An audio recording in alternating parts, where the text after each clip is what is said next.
much as I do because of their brilliance. You're brilliant, Father. You're the brilliant one. Uh-huh. Welcome to All Set for Sunday, a podcast for busy and distracted Catholics to be a little more prepared for Sunday Mass. My name is Scott Williams. My co-host is Jeff Traylor. Hey, Jeff. Hi, Scott. How are you doing, man? I'm outstanding. I'm excited to have Father Christian Raab with us. I am too. He's excited too. He's dancing on the screen. Father, have we told you that we post this on YouTube now? Do you really? Yeah. Oh, that's funny. We should tell you ahead of time, but Does anybody watch it? At least like 17 people. Yeah. Okay, that's pretty solid. pretty solid Yeah. repeat viewership in the Yeah. 10. Yeah. I mean, that's just like from people finding on YouTube. Like we Yeah. haven't really promoted it. You haven't Yeah. really promoted it. Okay. Yeah. Welcome back to the pod. I'm happy to be here as always. What's new in your world? Are you still pastoring? Did you get moved? He's associating. I'm associate pastoring. Mm. No, I'm in the same place. Just started my second year. So Feast of Peter and Paul marked my 1-year anniversary at the parish. Awesome. And it's pretty exciting. How's that work when you are part of a religious order? Yeah. So does your superior, the arch abbot, say, all right, we've got a free agent who needs someone in their parish? Or how's that work? And then you get assigned by the bishop of the diocese to go to this parish? Well, it probably works in different ways. It's not like one thing that happens in every scenario. There's a draft.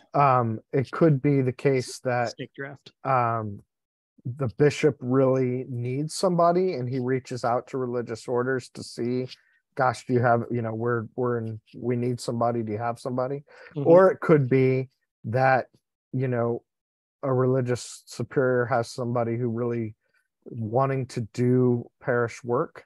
And so he reaches out to the bishop and says, I've got somebody that is looking, to do some parish work. Do you have a good place for him?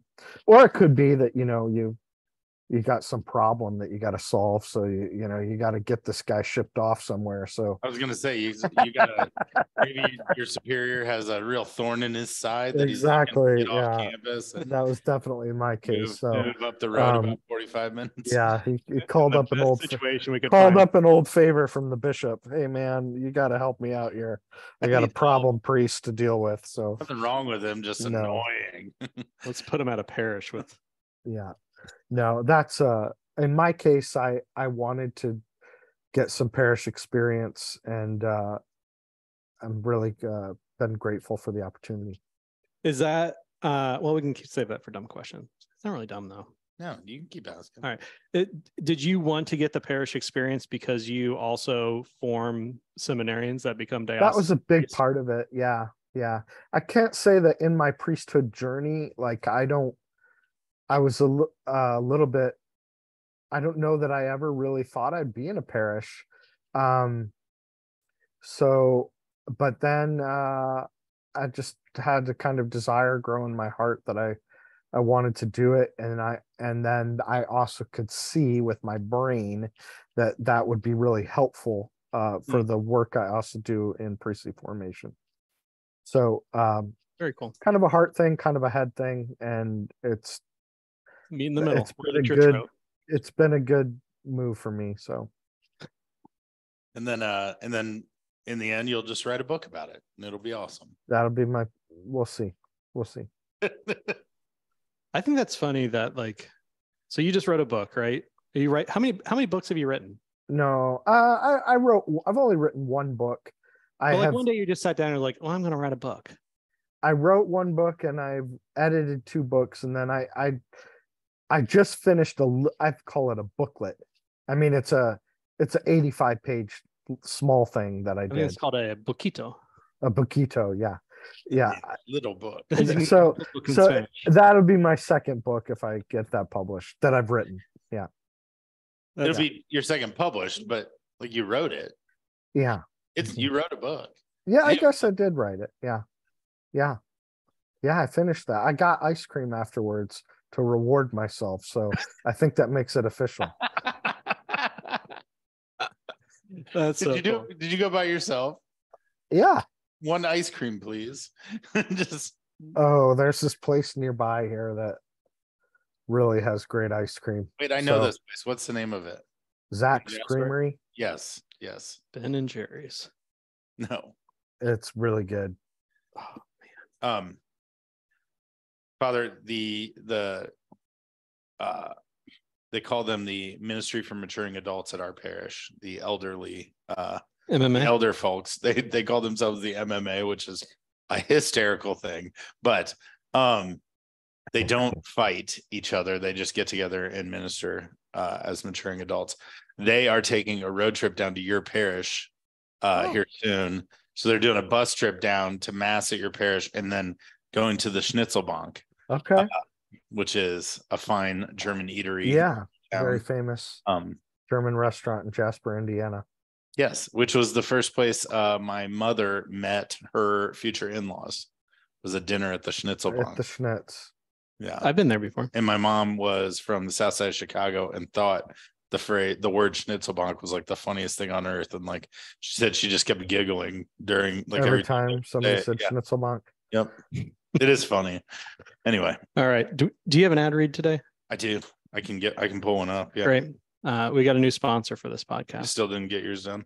No. It's on a growing to-do list that I need to actually add to the list. All right. Yeah, new sponsor. We've been out seeking some sponsors, Father. Try to help fund our mission. All right. Yeah. You ready? Yeah. And if you want to join our Patreon. I thought the whole thing was underwritten by Sacrilegious. No? Really, it's just underwritten by Scott and I. Yeah. Okay. Are you tired of trying to keep your kids entertained during those long Sunday services? Do you find yourself anxiously hushing them every time they make a peep? Well, fret no more, faithful parents, because we've got a divine solution for you. Behold, Catholic Cheerios, the holiest way to keep your little ones occupied during Mass. Those sanctified breakfast bites have been approved by the Pope himself. Picture this. You're sitting in a serene pew, basking in the glory of the sermon while your child sits beside you, quietly munching on their blessed Catholic Cheerios. No more wiggling, no more fidgeting, just pure heavenly munching. Worried about the mess? Fear not, faithful followers. Catholic Cheerios are made to dissolve faster than a sinner's resolve. You won't have to worry about leaving any trace of your holy snacks behind. Embrace the holy goodness of Catholic Cheerios today and witness your kids become true saints of snack time. Order now and receive a free tiny tambourine to amplify their joyful snack. Disclaimer. Catholic Cheerios are intended for snacking purposes only and should not be used as a sacrament or to replace the actual participation in religious activities. Any resemblance to actual religious practice or persons is purely coincidental and in good humor. Enjoy responsibly. We'll speed that last part up. Yes.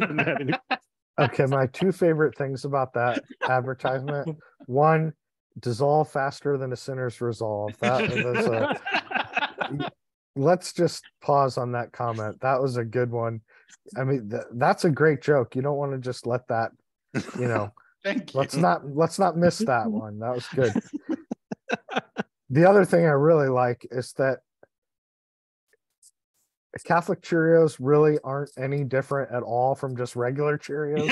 They're just called Catholic Cheerios. And it's like Catholic coffee. I can't tell you how much I love that, because that is really, that's just on point. Not true. Every one of those Cheerios was produced, but then went through RCIA. Yeah. OCIA. OCIA. Cheerio OCIA. Cheerio. Get it, Father Christian? Cheerio OCIA. I do get it. Yeah. Okay, cool. I'm not a great stuck on Sinner's Resolve. That was a good joke. I'm not. A pun has to really be good before I love it. So good. So yours was not. That's what I heard. I wanted you to make sure you picked up on that. Let's just be clear. Yeah. No, OCIA is the new RCIA. I know what it Heard is. about that? Yeah, I do. It's been like a thing recently. I know. I still didn't Okay. think the pun was that great, Scott. We'll come back to it later. Because Cheerio, it just ends with an O sound. And then I get it. All right. All right, 2-minute let's drill. start our podcast. 8 minutes in. 2-minute drill. It's a 15th Sunday in Ordinary Time. Our first reading comes from Isaiah chapter 55. Oh, good one. Yeah, I know. One of my favorites of Isaiah chapter 55. Thus, I was going to start reading it. So Isaiah shares with us that just like rain and snow comes from the heavens, and it doesn't go back until it has fertilized the ground, until it is helped sow the seeds, until it has like fulfilled the world, and then that moisture returns to the heavens. In the same way, the word of God will do the same. It doesn't leave and then return void, but that word has to achieve the end for which Isaiah was sent. So as he shares that of the coming of a savior, as he shares the good news of God, that word has to achieve its goal before it comes back to him. Same way snow and rain must achieve their goal when they fall. Our response, Hey, Jeff, yes. are we doing the 14th Sunday in ordinary time? 15th? Oops. Are we supposed to be doing the 14th? No, we did that yesterday. Didn't we? Yeah. Yeah. All right. Well, go ahead. Rack up another priest not prepared for the podcast. Should we do the 14th and then just see which one's better? Just play them both and see who notices. All 7 of the 17 of you who noticed. Apparently, I'm recording way ahead of time. Okay. All right. Just 1 week, right? Just 1 week, yeah. I'll have to look at these while you're going over them. You can listen to my 2-minute drill. It's probably really high quality. Anyway. All right. Let me look at the 15th Sunday. You keep going. Jesus. The responsorial psalm is the seed that falls on good ground will yield a fruitful harvest. Not a banger. No, but it really ties well to that first reading there about the fruitful harvest and the water and snow falling. It's like they did that on purpose. No, it's intentional. I'm just trying to say. Yeah. The second reading then comes from Romans 8, which was the same chapter of last week. Which we're not doing, but Romans 8, where Paul is, he's really just bringing it to people again in his letter to the Romans here. And he talks about how the sufferings, he's thought about the fact that like of all the sufferings that are going on in their world, no pain of that suffering compares with the glory that is to be revealed for us in the end. That the suffering that we have, those experiences we have, nothing compares to that glory, because as we are created and as we exist and as we serve, we're subjected to these things, and we will struggle with slavery and corruption and all of these things. But the glory that comes from us will reign supreme, even though it says the creation is groaning in labor pains even until now. That idea that our creation, our world, we still struggle, we will always struggle, but the redemption of our bodies is at hand, and then we won't have to worry about those groaning labor pains.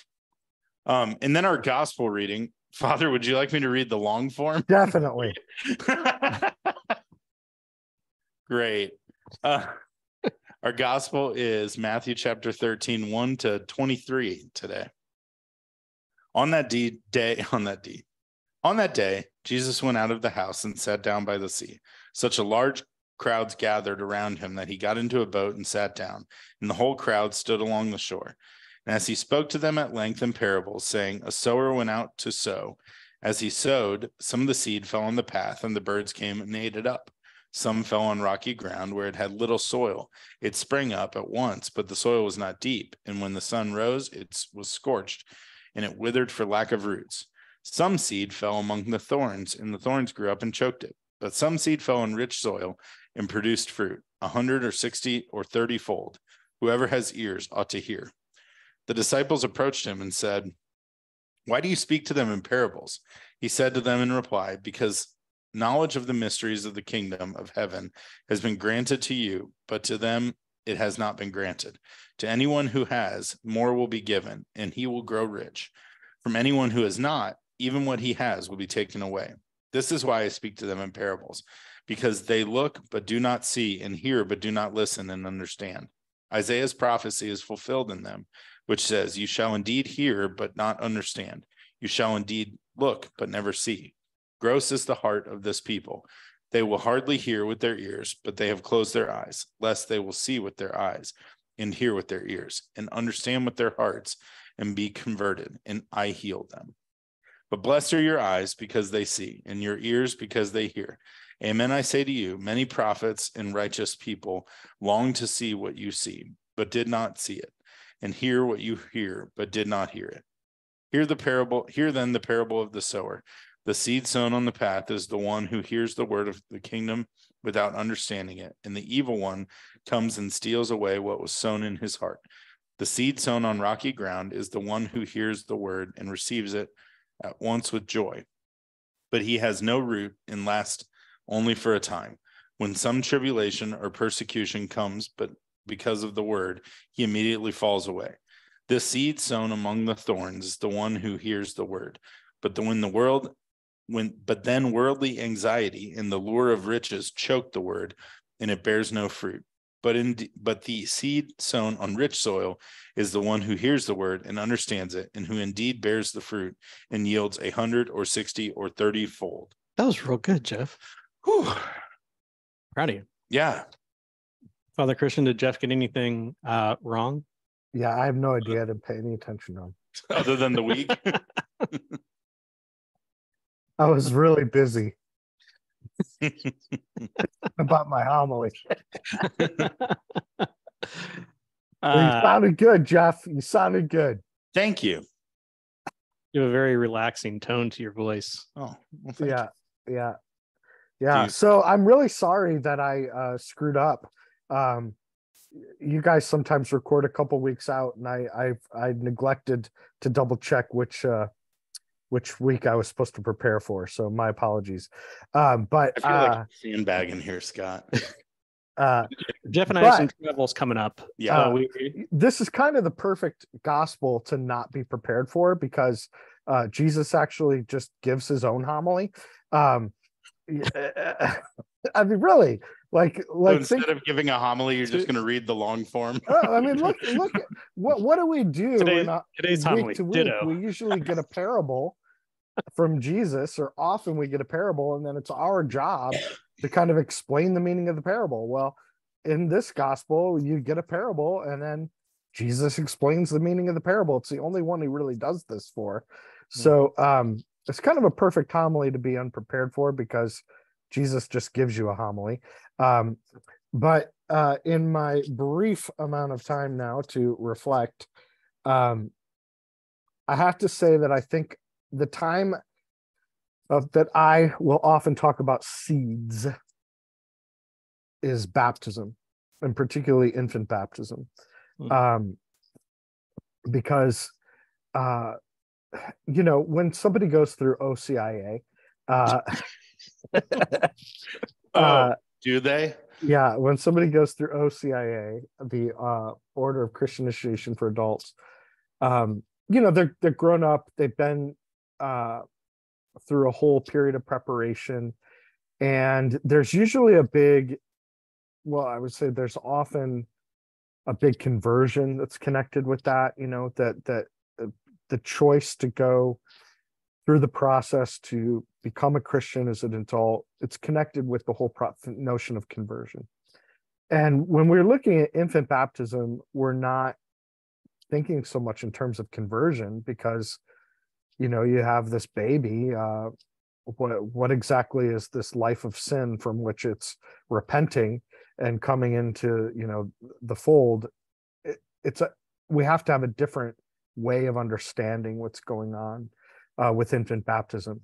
So one of the things that I like to highlight is that the parents have made really the best decision, that they're giving their child the best gift they could possibly give.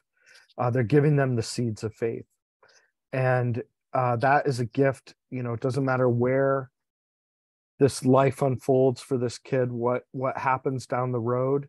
They're giving them the seeds of a relationship that is something that they can always fall back on. They'll always have. It will always be there for them. And so, but it is just seeds, so it has to be cultivated. You can't just, there's no magic trip to baptism. You do it, and now your kid's going to be a believer and a Christian. You have to do something with the seeds. You're giving them the gift of faith, but you have to help them grow those seeds that you're planting. Is it fair to say that in that rite, and I believe that the rite of baptism for infants is different than Mhm. So is it fair to say in that, right, that it's almost a vow for parents to do their best to raise their children in the faith? Yeah, and I mean, with marriage, you actually make that explicit. Mhm. But actually, and then it is repeated again in the rite of baptism. So when you get married, that's a question, but then now at baptism, that becomes a question again that you have to answer in the affirmative. That you're going to, I can't remember the exact words, I don't have them in front of me, but that you're going to do the work of the church in raising this child up in faith and helping them grow the seeds that have been given them today. Yeah. And so I was thinking about that parable, and of course Jesus talks about the birds that come in and steal things away, or the rocky ground, or the soil, the shallow soil. And I was thinking about how all of those things could be applied to the family. You can have a family that has no boundaries, towards, you might say, the more difficult influences of the world, and just kind of leaves their kids' faith open to everything and anything and everything. You can have a family where there's no depth to the soil. There's no attempt to help deepen the faith. There's no prayer at home. There's no sharing of faith at home. So there's no the soil remains very shallow. And you could have a family where there are rocks in the soil, in the sense that there are real obstacles to charity in the home and in the way that people relate to each other. So I think what you could do with that gospel really is talk about children and the seeds of faith, and then the kind of family that is going to be the best environment for those seeds to grow. Yeah, and I think using that analogy and like talking about kids and that word, I think there's the opportunity to challenge parents there of like, what kind of plant do you want your children to grow into, right? Like what kind of long-standing, like, are you looking for? When I was reading this gospel, I was thinking, we just had some major storms come through Indianapolis here, and there was major power outages and a bunch of trees down and stuff. But one of the discussions I was having with somebody was that a lot of newer neighborhoods that plant up a bunch of trees. They're small trees. They're nothing's giant, but they would plant trees that are like really pretty and bloom, and or they plant them in like a tree lawn or something like that. But that was where they saw a bunch of damage, because they're planted in areas where the roots can't set in deep, or these are trees that are not made to be mass planted and put around, so they don't have their strong trunks and things like that. And when these storms were happening, my wife asked if I was worried about our trees, and I said no, because we have big old trees. Like we're really lucky. And while yes, a bigger tree can cause a lot more damage if it is hurting, like it also has a bigger root system and stronger branches and all those pieces. So it's funny that you started talking about the children, because I was thinking about that with this, and where those seeds dropped and how are they growing. But it's a good correlation to think of, like, what is it you're looking for? What's your hope for your children, right? Yeah. Like what's your hope for them and how they grow and how they exist. And And I was drawn to community in that context too, because I think a big part of that foundation is the community that you surround yourself with. And even going back to that infant rite of baptism, when you choose a godparent, I can't remember if this is something that we talked about on the pod or something we talked about in our guys' prayer group or not, Jeff, but we talked about, like, in that as a godparent, you are making a commitment to support the parents in raising and supporting the parents in that Christian life. So like the more that you surround yourself and lay a foundation where you have a community of believers of faith of supporting one another. And going back to the tree thing, like those trees have deep roots, but the roots are also working together with one another to build each other up and to grow strong. I think there's a similar correlation that we can draw from all of that in community. That's great. I actually had this thought just last week when I was doing a baptism about, the godparents. Obviously they're there representing themselves, but I think liturgically they also represent the whole rest of the community. Mm-hmm. That their presence in a sense is a representation of the wider church, and that so that, to go with what you're saying, it's not only your family that is going to be important for the soil, for the child. It's also the wider church and the wider parish community. And so the godparents in a sense are there to be, they have a special role in and of themselves, but they're also, I think, saying we're a sign of the wider church's involvement in the upbringing of these children. Absolutely. Great. Yeah. All right. Anything else on this? No, that's really I feel great. like we laid a really good foundation. Yeah. Intertwined our roots. Even if we did just scatter some seeds on Father right before we started.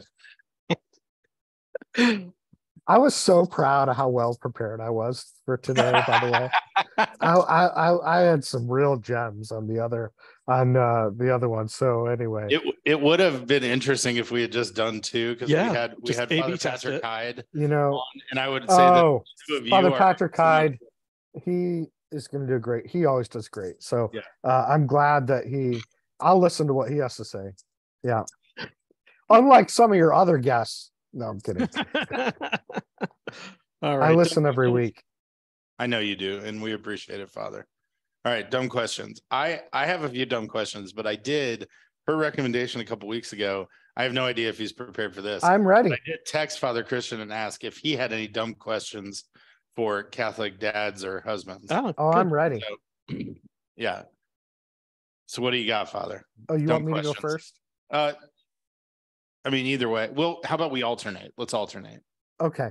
You go first. All right. So my first question is, in your expert opinion, what, if anything,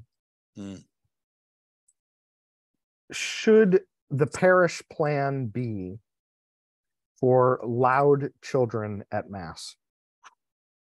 Great question. What should the parish plan be? Yeah, and maybe there shouldn't be policy one. And maybe there shouldn't be one, but I don't know. What's your opinion? Because I have seen a couple things, like, just a kind of, there is no plan, and that's well, I don't want to answer the question. You guys go ahead. So I would say if I'm thinking of this, I'm thinking like categories, right? Like there are parishes that have cry rooms, right? And like that's their plan, is like, go to the cry room if your kids are loud. I'm not a big fan of cry rooms. I think it just encourages a disconnection from the liturgy and the Mass, and it's just a play space for the kids, and the parents, I think, often also get distracted in there. That's my personal opinion. I am a believer in, like, parents should parent their children. So I think there's the other side that I've seen where, like, you have kids who are being loud or disruptive and the parents are just ignoring them totally and completely. And I don't think that's effective. But I do think I heard it said well one time that, like, I'm not saying an overly noisy, but like the noise of children in a church is a really healthy sound in a church. And like, if you don't have any of that, then you have a church that's dying, because kids aren't coming. And if people aren't bringing their kids, then what's the next generation of that parish? So, but I do think I am a believer that, like, putting a kind of a statement or that I think can be written in a welcoming way, but that says something about, we encourage you to bring your children, and we know that children make noise, and we understand that. if you feel that your child is becoming a distraction to the celebration of the liturgy, we would invite you to move with them to the narthex or ask for help from the people around you. I'm also a big believer in that like the same people who want to turn and stare and scoff, like offer some help. Like sometimes people just need some help. And I shared on here a couple of weeks ago that there was a mother struggling with kids at mass that we attended. And I just walked up to her after and just told her like, hey, you had a really tough day, but like, it really matters that you're here. And like, I'm sorry that you had a tough day. And like, and it was just really encouraging. Like, yes, her kids were like, I believe very strongly she didn't get a thing out of that mass, but it did matter that she was there. And it mattered for me to see that she was and that other people did. So, so what, I don't know. I mean, those are some really helpful thoughts. And I think, I totally agree. I haven't had young kids for a long time at this point. So I would also Scott is more recently. He's living it. He is living it. He's living it. Yeah. Right now. I'm trying to think of it from like a parish policy standpoint, which was kind of your question versus maybe policy or strategy. Yeah. So I think there should be a place. I think noises should be welcome. They say like if the church isn't crying, it's dying. Yeah. And I think that there needs to be space allowed for you to try to redirect your children in the pew before you have to take them out. But one strategy that I use, and I think you might have shared this at one point too, is like when you take your kid out to the narthex, don't put them down, because then it becomes a time for, I'm going to act up in the pew and then go out to the narthex and then I can run around and play, versus, okay, I'm going to hold you and we're going to still listen to the homily. We're going to get something out of this. We can walk around and calm you down a little bit. But I think space to go to is good. I think space to, have some tolerance for corrective action by parents is good. So I think maybe just space is the word that I would have, is like have a little grace to offer there, but also a place to go and take advantage of that when you need to. But don't start there. That's my biggest thing. Is like there's cry rooms that people will like just start there and camp out. Yeah. Well, I mean, I remember growing up, I have one memory of being in a cry room once as a child, and I have one memory of being taken outside because I was being too noisy. Now, maybe there were other times that I just don't remember because, I was really little. But, I think my sympathies are totally with you all that, if the church isn't crying, it's dying. Like I'm way, like I want the kids there.